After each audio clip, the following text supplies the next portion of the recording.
அஸ்ஸலாமு அலைக்கும் வரஹ்மத்துல்லாஹி வபரகாத்துஹு.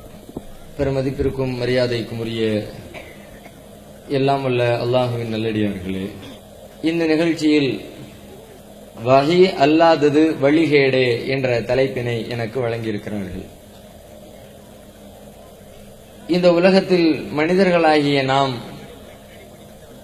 நாளை மறுமையில் வெற்றி பெறுவதற்காக செல்ல வேண்டிய வழிமுறை, பின்பற்றி நடக்க வேண்டிய வழிபாடு எது என்பதை சரியான முறையில் புரிந்து கொள்வதற்காக இந்த தலைப்பு இங்கே தேர்வு செய்யப்பட்டிருக்கிறது. உலகத்திலே ஒரு மனிதன் தன்னுடைய வாழ்வை எவ்வாறு அமைத்துக் கொள்ள வேண்டும், வணக்க வழிபாடுகளை எந்த அடிப்படையில் செய்து கொள்ள வேண்டும் என்பதை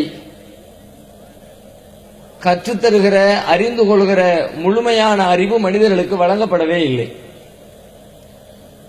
உலகத்திலே படைக்கப்பட்டிருக்கிற ஜீவராசிகளிலே மனிதன் தான் அறிவு படைத்தவன். மனிதனுக்கு நிகரான பகுத்தறிவு படைத்த ஒரு ஜீவராசி உலகத்தில் எதுவும் இல்லை என்று நாம் அனைவரும் அறிந்திருக்கிறோம். ஆனால் மனிதனுக்கு வழங்கப்பட்டிருக்கிற இந்த அறிவு நாளை மறுமையில் மரணத்திற்கு பிறகு உண்டான வாழ்க்கையில் ஒரு மனிதன் ஜெயிப்பதற்கு என்னென்ன வழிகள் இருக்கிறது என்பதை இந்த அறிவை கொண்டு கற்றுக்கொள்ள இயலுமா என்று கேட்டால் கண்டிப்பாக இயலாது. உலகத்திலே மனிதன் தன்னுடைய வாழ்க்கையை செம்மைப்படுத்திக் கொள்ள, எளிமைப்படுத்திக் கொள்ள தேவையான புதிய புதிய விஷயங்களை இந்த அறிவை கொண்டு கண்டுபிடிக்க முடியும்.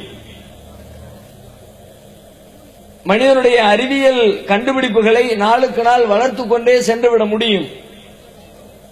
ஆனால் இந்த அறிவியல் விஷயங்களை கண்டுபிடிப்பதை போல மரணத்திற்கு பிறகு உண்டான வாழ்க்கையில் வெற்றி பெறுவதை கண்டுபிடிக்கின்ற மகத்தான அறிவு மனிதர்களுக்கு வழங்கப்படவில்லை. உலகத்திலே எத்தனை பெரிய ஜீனியஸ்களாக, அறிவாளிகளாக இருந்தாலும் அவர்களுடைய அறிவு ஒரு எல்லைக்கு உட்பட்ட அறிவு. அந்த அறிவை கொண்டு மிகச்சில விஷயங்களை மட்டும்தான் கண்டுபிடிக்க முடியும். அதனால் தான் அல்லாஹ் ரப்புல் ஆலமீன் என்ன செய்கிறான், மனிதர்களுக்கு வழிகாட்டுகிற, மரணத்திற்கு பிறகு உண்டான வாழ்க்கையில் ஜெயிக்கின்ற அந்த விஷயங்களை வேறு எந்த மனிதனிடமிருந்து நீங்கள் கற்றுக்கொள்ள வேண்டும் என்ற கட்டாயத்தை, நிர்பந்தத்தை இறைவன் ஏற்படுத்தாமல் படைத்த இறைவனாகிய அல்லாஹ்வே அதை தன்னுடைய கைவசத்திலே வைத்துக் கொண்டிருக்கிறான். உலகத்திலே எத்தனை பெரிய அறிவாளிகளாக இருந்தாலும் அவர்கள் காட்டுகிற வழியில் உலக விஷயங்களுக்கு கூட 100% ஏற்க தகுந்த, நன்மை தருகிற, பயனளிக்கின்ற ஒரு வழியை இவர் காட்டிவிடுவார் என்று எந்த அறிவாளியின் மீதும் நம்பிக்கை வைக்க முடியாது. எத்தனை பெரிய அறிவாளியாக இருந்தாலும் அவரும் சில நேரங்களிலே சருகி விடுவதற்கு, தவறான வழியை காட்டிவிடுவதற்குரிய வாய்ப்பு எல்லா மனிதர்களுடைய அறிவுக்கும் இருக்கிறது. இன்னும் தெளிவாக சொல்வதாக இருந்தால், பல நேரங்களில் உலகத்திலே சித்தாந்த ரீதியாக எந்த சித்தாந்தத்தை பின்பற்றுவது, எது மனிதனுக்கு நன்மை தருவது என்பதை தீர்மானிப்பதிலே உலகம் முழுவதிலும் பெரிய சண்டைகள், சர்ச்சைகள், விவாதங்கள் நடந்து கொண்டே இருக்கிறது. இந்த விவாதங்களை நடத்துவது யார், ஒருவருடைய கருத்துக்கு இன்னொருவர் பதிலளிப்பது யார் என்று பார்த்தால் எல்லோருமே அறிவாளிகள் தான், மிகப்பெரிய அறிவு படைத்தவர்கள் தான். இந்த சித்தாந்தம் சரியானது என்று ஒன்றை வாதிடுகிறார்கள், அதனை எதிர்த்து சொல்லுகிறவர்களும் அவர்களும் பெரிய அறிவாளிகள் தான். இந்த கருத்து ஏற்க தகுந்தது அல்ல என்று மக்கள் மன்றத்திலே விவாதத்தை முன்னெடுப்பவர்களும் அறிவாளிகள் தான். அப்படியானால் இதுதான் சிறந்தது, இதுதான் சரியானது, இதுவே ஏற்க தகுந்தது என்று உலகத்திலே விஷயத்திலே, உலகில் பின்பற்ற தகுந்த அம்சங்களில் கூட மனிதர்களுடைய அறிவால் தீர்மானிக்க முடியவில்லை என்பதுதானே அதனுடைய அர்த்தம். அது மட்டுமில்லாமல் உலகத்திலே பெரிய பெரிய தீமைகளை எடுத்துக் கொள்ளுங்கள். அதிகமான தீமைகள் யாரால் நடக்கிறது, யார் பெரும் பெரும் பாவங்களை செய்து கொண்டிருக்கிறார்கள் என்று பட்டியலிட்டால் அதிலே அறிவாளிகள் தான் முதலிடத்திலே இருக்கிறார்கள். அறிவற்றவர்கள், அப்பாவிகள் மிக சின்னஞ்சிறிய அளவிலே தான் தவறு செய்கிறார்கள்.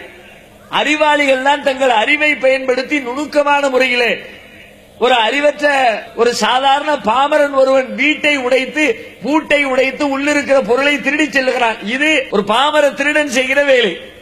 அதிலே அறிவு படைத்த திருடனாக இருந்தால், தொழில்நுட்பம் குறித்த ஞானம் பெற்ற திருடனாக இருந்தால், அவன் அமர்ந்த இடத்திலே அமர்ந்து கொண்டு கம்ப்யூட்டரை பயன்படுத்தி பல கோடிகளை, பல மில்லியன்களை ஒரு சில நிமிடங்களிலே திருடி விடுகிறான்.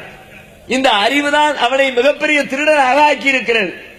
இப்படி எந்த தீமைகளின் பின்னணிகளை எடுத்து பார்த்தாலும் பெரும் தீமைக்கு சொந்தக்காரராக யார் இருக்கிறார்? ஒரு அறிவாளி தான் இருக்கிறார். குடும்பத்திலே திருமணத்தை செய்கிற பொழுது மனைவியிடத்திலே வரதட்சணை வாங்கக்கூடாது என்பது ஒரு சாதாரண அறிவு. இதனை கற்றுக் கொடுப்பதற்காக வேண்டி யாரும் வர வேண்டிய அவசியம் இல்லை. ஒரு மனிதன் அவனளவில் சிந்தித்தாலே இதை புரிந்து கொள்ள முடியும். அவளும் நானும் திருமண பந்தத்திலே இணைகிறோம், இரண்டு பேரும் இல்லற இன்பத்தை பங்கிட்டுக் கொள்கிறோம், குடும்பத்தினுடைய முன்னேற்றத்திற்காக பல்வேறு ஏற்பாடுகளை போட்டு வைத்துக் கொள்கிறோம். இதை செய்வதற்காக ஒரு பெண்ணிடத்திலே நீ எனக்கு பணம் தர வேண்டும் என்று கேட்பது எந்த வகையில் நியாயம்? நியாயமே இல்லை என்று அறிவு சொல்கிறது.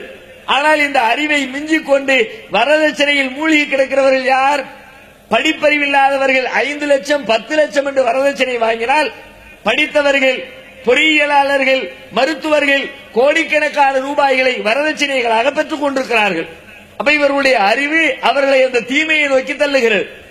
இன்றைக்கு தமிழகத்திலே, இந்தியாவிலே எடுத்துக்கொண்டால் கூட மிகப்பெரிய படிப்பாக மக்கள் எதை கருதுகிறார்கள்?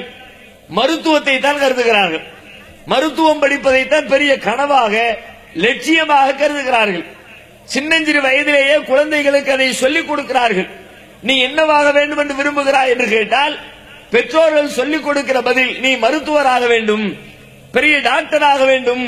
இதுதான் கேட்கப்படுகிற கேள்விக்கு முதலிலே சொல்லுகிற பதிலாக இருக்கிறது.